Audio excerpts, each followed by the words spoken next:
Thank you for coming to this session on accessibility. Really appreciate it. I'm Kathy Marks. I'm the IT Accessibility Coordinator at Enterprise Technology. My job is to keep up to date with IT accessibility as much as is humanly possible, given how quickly technology advances. And to help everyone at ASU make all our online content and websites and mobile apps and courses accessible. So this is just a little day job. When it comes to accessibility, I'm like the runner on a film production team. I'm the lady backstage with the extra script pages and the safety pins, handing out coffee and holding your phone for you. You, on the other hand, are the stars. You're the ones who have to go out there and perform every day. All I do is try to prepare you the best I can, but the rest is up to you guys.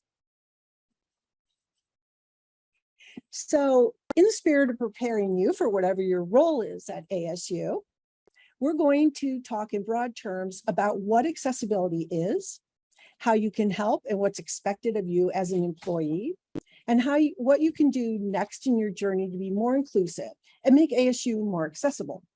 Now, notice I didn't say make ASU 100% accessible. 100%, like perfect, is an impossible concept. And shooting for it will only end in all of us being frustrated and disappointed. Instead, we're going to take baby steps toward being as accessible as we can be. It will take time, so be patient with yourselves. It'll take some conscious effort on our part. We need to cut ourselves some slack for messing up sometimes. And it will take awareness of how people with disabilities access online content. And you're already doing that by being here today. So I promise you, being accessible isn't hard or really very difficult. It's not even very time consuming. Seriously, it really isn't. So I'd like to start this talk today by mentioning something that's just recently happened. It was at the end of March. And this was the first time in many years, probably decades, that the Department of Justice issued a statement on accessibility. They called it their guidance on web accessibility and the ADA. In it, they stated, and I'm quoting, inaccessible web content means that people with disabilities are denied equal access to information. An inaccessible website can exclude people just as much as steps at an entrance to a physical location. Ensuring web accessibility for people with disabilities is a priority for the Department of Justice, unquote. So this is a pretty interesting statement because in effect, the Justice Department are saying that their online content that can't be accessed by people with disabilities is just as discriminatory and illegal as buildings that don't have a ramp. And we all know that, that's been enforceable for a long time. So actually, just the fact that the Department of Justice came out with anything and said anything about digital accessibility surprised a lot of people. When we asked the ASU Office of General Counsel, they said, we need to interpret this to mean that we at ASU should expect more scrutiny and maybe even lawsuits about accessibility. In other words, the time to up our game with accessibility is right now. So what exactly are the laws that the Department of Justice is referring to? EDUCAUSE explained it in, I thought, pretty succinct way. They said, and I'm quoting, universities have ethical and legal obligations to ensure that programs and services are accessible to all learners and employees. Section 504 of the Rehabilitation Act of 1973 prohibits discrimination against individuals with disabilities in any program or service that receives federal funding. So they mean like student aid or research grants, so ASU. They go on to explain, quote, the Americans with Disability Act of 1990 extends the quote, the scope of these protections and includes accessibility requirements for employers, and public entities, including public higher education institutions. So that's a lot of legal jargon, and but the way I think about the legal implications, none of us would ever say, I'm sorry, you can't access this email attachment because of the color of your skin. Never say that. Nor would we ever say, I'm sorry, but you can't access this image on Slack because of your religion. We never say that. In the same way, we can never say, I'm sorry, but you can't read this PDF because you're blind and use a screen reader. Nor can we say, you can't use this sign-up form because you're paralyzed and can't use a mouse. Every one of these examples is a case of discrimination, and discrimination, as we know, is against the law. Now, occasionally you'll hear someone ask, but really, how many people who are blind are really going to get my email with an image that has no alt text? Or how many of our users even have a disability? I'll say this bluntly, it only takes one. Discrimination against one single person is still discrimination, and it's still against the law. And that's all we really need to know. But actually, let me give you some numbers that might surprise you. They surprise me. For example, statistics that say that if you send an email to 5 people, at least one will have a disability. In fact, over 61 million Americans have a disability. The US Department of Education says that 19.4% of US undergraduates have a reported disability. That's really, that's 1 in 5 ASU undergrads. So that's a huge number. And as for student veterans, and there are over 7,000 student veterans at ASU, the number is even higher. 25% have a disability. So these numbers are probably really a surprise to you, even a shock.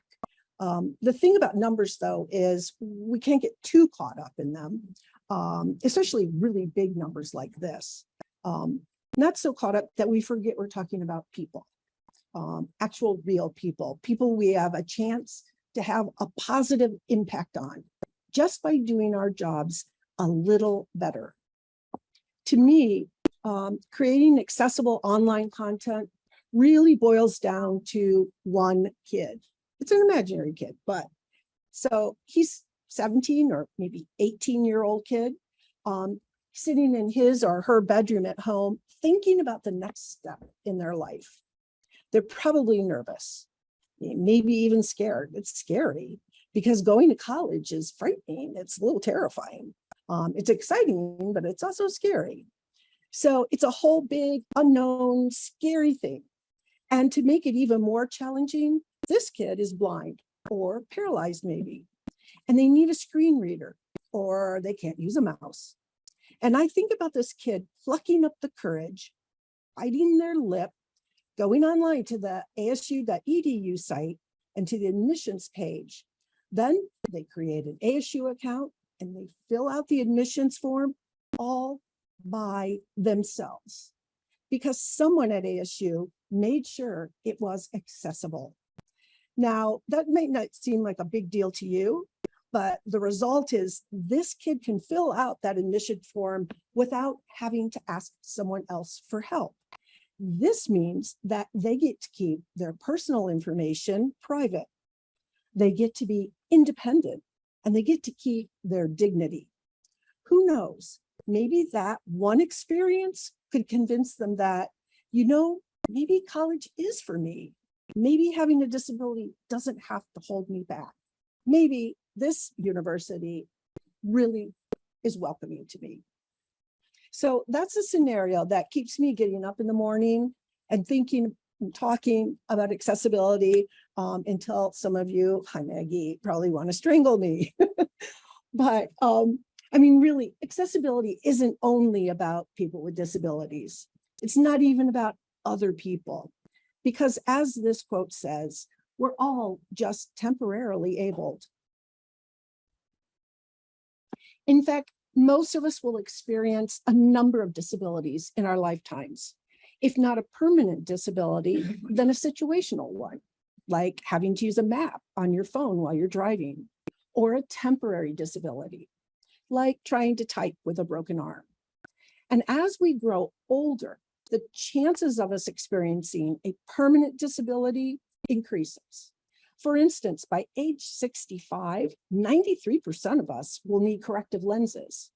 And of people who are 61, 47% experience at least some hearing loss. Many of us have parents or grandparents who already experience disabilities. So learning to create accessible content isn't just for people with disabilities. It's also for your family members, for your friends, and yes, for your future self.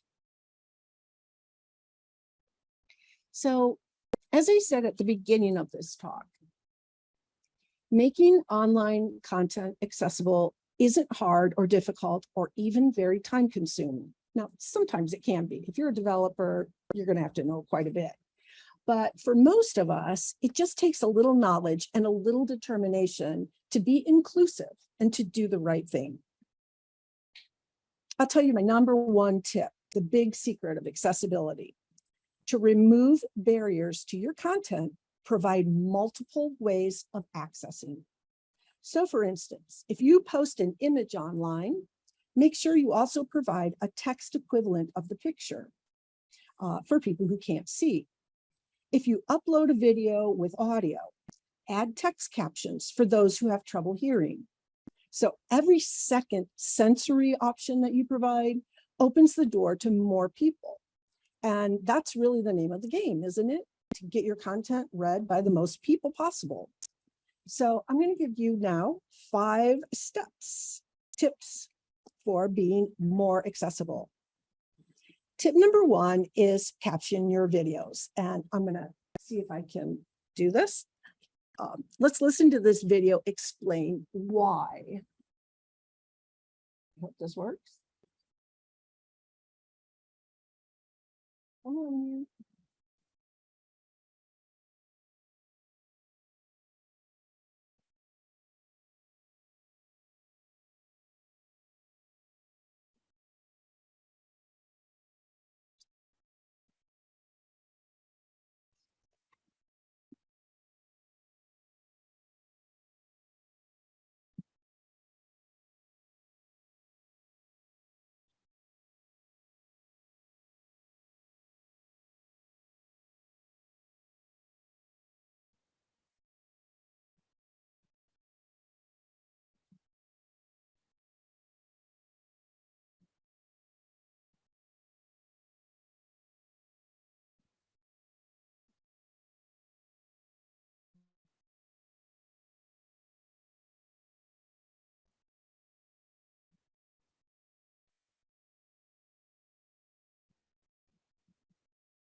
So captions are, hold on, let me see if I can get back now.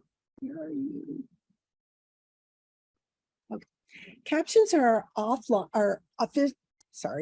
captions are critical for many people. By providing a visual option to auditory content, you are opening up the content to many more people. People who are deaf or hard of hearing benefit greatly. But so do individuals with cognitive disorders that make processing auditory information difficult, non-native speakers, people stuck in noisy or very quiet environments like a bustling cafe or a hushed library, people with earaches or tinnitus, and many others. These days, YouTube auto captions all videos, and most social media platforms allow you to enable auto captioning. Just don't forget to go back and edit the captions. Auto captioning is getting better. AI is getting much better at leaps and bounds, but it can still result in a few confusing or even embarrassing mistakes. Nevertheless, Zoom hosts should still allow or enable live transcripts. By the way, the link on this slide goes to the instructions for editing YouTube auto captions. And I've been told that Media Plus now also has auto captions. So if you're our faculty and teacher, you can enable those and it will auto caption for you. It does auto transcripts as well. Excellent. Very, very good. Okay, tip number 2. Add alternative text to images for people who have limited or no vision. Missing or inaccurate text alternatives for images is one of the most common and frustrating problems people with vision loss face. There are 3 ways to add alternative text as a caption below the image in the surrounding content or as an alt tag. And by the way, this is just to show you what it would look like, the underlying code. We'll talk about how you actually do that in different applications. So an alt tag is a description of the image you provide. We can't overstress the importance of alt text. For instance, people who are blind or who have low vision use screen readers, which will read this alt text aloud to them. People on slow internet connections, they need alt text. The images don't load. They can still read, what the image was about. So they're still getting the same content. Google search bots love alt text because now they can index your images. And yes, they do reward you for that with improved SEO rankings. The easiest way to write alt text is to imagine you're describing the image to a slightly impatient friend on the phone. Just relay the essentials given the context. So for example, depending on context, our alt text for the image here might be simply large man in a pink tutu, or it could be large bearded man in a pink tutu surrendering to police. Context is everything. I'm going to skip here. So here are a few examples of how to add alt text in some common software. On the left is a screenshot of Microsoft Word. Once you upload an image to your Word doc, right-click on it and choose Edit, Edit Alt Text. Then just add a description.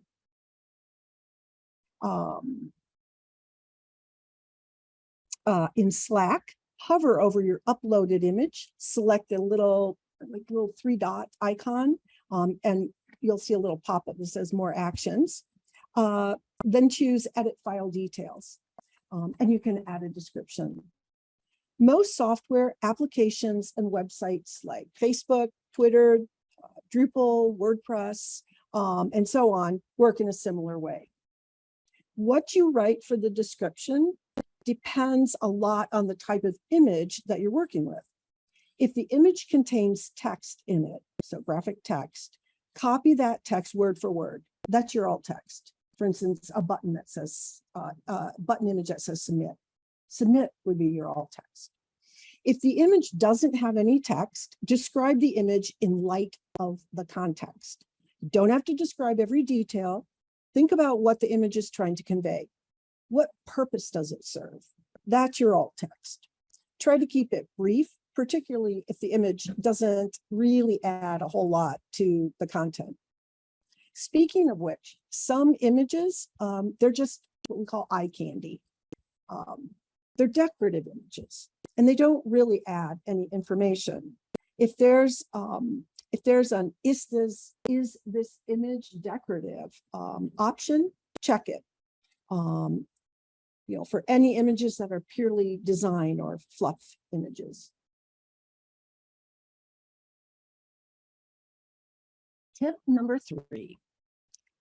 It's about color and contrast.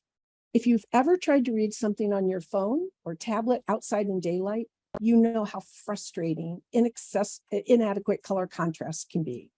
Very light colors on white or dark colors on a dark background can be hard to see. For people with vision limitations, those problems are exacerbated. For instance, did you know that 1 in 8 men is colorblind? And over 50% of people over the age of 65 develop vision problems. That could be a pretty big slice of your audience. Fortunately, the Web Content Accessibility Guidelines, or WCAG, spell out exactly what is and is not good contrast ratios. WCAG says that text and images of text must have a minimum contrast ratio of at least 4.5 to 1, except for large texts like headings, which can have a minimum contrast ratio of at least 3 to 1. So we don't have to guess about this stuff. If that sounds really confusing to you, don't despair. There are a lot of color contrast checkers on the web that will do the work for you.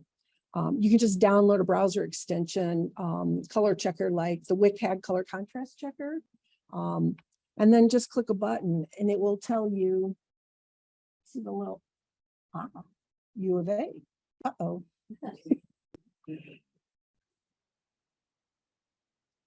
Tip number 4 is actually several tips on social media all rolled into one. One of the first things you can do is to provide contact information for your department or college on your account or profile page. That way, people who aren't able to access your content can contact you and ask you questions, so they don't miss out on important information or announcements. Second, post to multiple social media outlets. Not everyone is able to use Twitter. Some people just prefer one social media platform over another. So remember, our number one secret to remove barriers to your content: provide multiple ways of accessing it. So third, a few small writing changes can make your posts much more accessible. Use camel case hashtags. That is, capitalize the first letter of every word in your hashtag. Screen readers will be more likely to read each word out loud, treating it like individual words rather than one long word mushed together. Limit hashtags and add them only to the end of your post. That way, screen reader users will hear the most interesting part of your message first, and then they can skip the hashtags at the end. Avoid abbreviations, because screen readers often assume these are words and don't spell out each letter. For example, most screen readers pronounce ASU as ASU. Finally, use a URL shortener like Bitly or Google shortener. Having to listen to a screen reader read out long links like https ://google.com/d/ you get the idea. Number 5, when you send email, try to follow the tips we've mentioned here, such as checking color contrast and adding image alt text. For instance, in Microsoft Outlook, when you upload an image to an email, right-click on the image, then add a short description of it. Even if you think you know all the people you're emailing, there's a chance one of them might have an invisible vision disability or a temporary vision disability, like a migraine, or even a situational disability, like a slow internet connection that keeps them from being able to download your images. And also remember, your recipients could forward your email to other people who might have a vision loss. Now, Google's Gmail, it's pretty shameful. It doesn't allow for alt text. So if you do use Gmail, to be accessible, you're going to need to give your images captions or describe them in the body somewhere of your email. And then, please feel free to text Sundar Pachi and tell him to get a team together to fix Gmail. Do that ASAP. Finally, PDFs. What can we say? We left them until last because really that's where they belong. PDFs are universally and notoriously known to be difficult to make accessible. You can spend days trying to make one little inaccessible PDF accessible, and it's terrible. My advice is just to not use PDFs unless you really, really know what you're doing. Use Word docs instead. If you must use a PDF, make sure that the document source, the original file, is accessible. Then go to that software support site and look up how to create an accessible PDF from their files.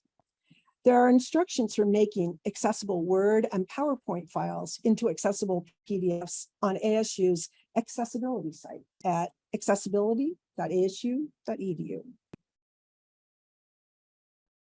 So, wow, you've learned a lot about accessibility, what it is, what the legal requirements are, and who's affected by it. You learned how to fix some of the worst accessibility barriers, like images without alt text, lack of video captions, and inaccessible documents. If you fix even just those three, you'll have gone a long way towards making online content more accessible for everyone. If you're inspired, if you'd like to do more and get involved with the accessibility movement at ASU, I invite you to join the UDAT working group. It meets the first Thursday of every month. It's called the Universal Design and Accessible Technology Working Group. It's a coalition of professionals from across ASU who recognize the importance of accessible course design and universal design for education. The group is made up of students, faculty, and staff from all areas of the university. From Fulton, we have people from Fulton Engineering, Fulton Teachers College, from the library, Ed Plus, as sales, of course. See a couple people sitting in the back there. And of course, UTO or enterprise technology. Many of the members are new to accessibility, and they joined this group to learn. Others are driven by a desire to do the right thing, to help our students, or to change the world. Everyone is welcome at this group. Our next meeting is, I'm gonna have to look it up. I think it's in October. And we meet 11 to noon. You can get more information on the group's webpage at udat.org.asu.edu. Or you can join our ASU Slack channel. It's #accessibility. That's also a pretty good place to learn about events and other news, and to ask questions and to get help. The ASU accessibility site is also a good resource for information. You can find links to policy and standards, best practices, and training. We're always adding stuff to the site, so check back often. Finally, you may have heard some rumblings about an accessibility liaisons network. And it's true, we are building one. Nearly, I'd say about 50 volunteers now from every area of ASU will be going through an intensive accessibility training in November and December. These volunteer liaisons will learn about accessibility law and standards, and how to make accessible content, inaccessible content accessible, or at least they'll know where to find that information.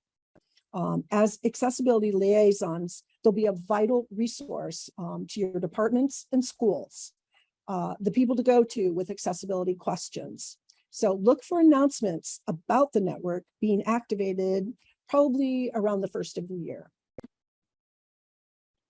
So thank you again for allowing me to talk about digital accessibility. And if you have any questions, I'd be happy to answer them now.